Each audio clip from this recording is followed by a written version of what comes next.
In this video, I wanted to talk a little bit about landscapes and painting small figures and some of the counterintuitive pieces to that. In the painting I have on screen, it's one of the first that I tried to do a landscape with a pretty small figure.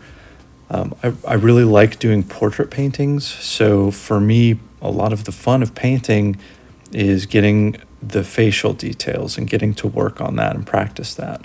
So in this one, knowing going into it that I was doing a small figure, I knew that I wouldn't really have the opportunity to practice those facial feature aspects.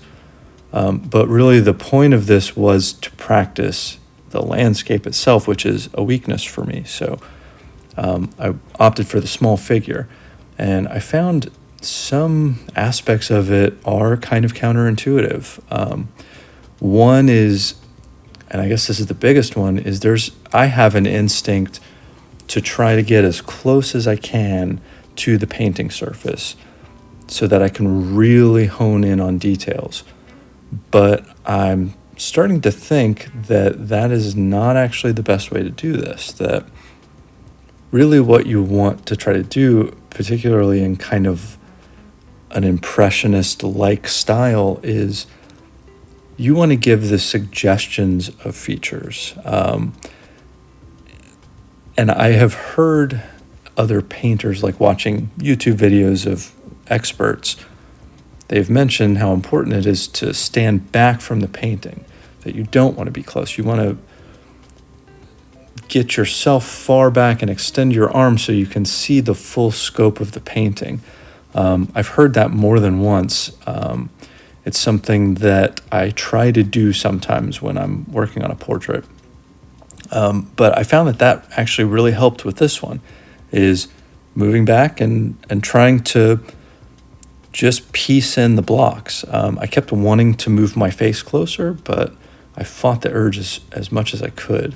And I think it helped in this case. So I don't know if that's what an expert would say about trying to do small figures, but I think I'm going to try that again for the next one and see if it continues to help. I think maybe the suggestions of certain things, trying to look at the light and the shadows and the specific blocks of color and color value might be the best path forward for me, at least. So I'm going to keep experimenting with that and see if it works for me or not.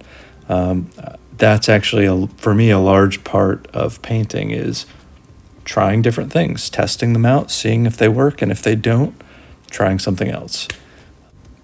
That is all I have for this one. I appreciate you watching. We'll see you for the next one.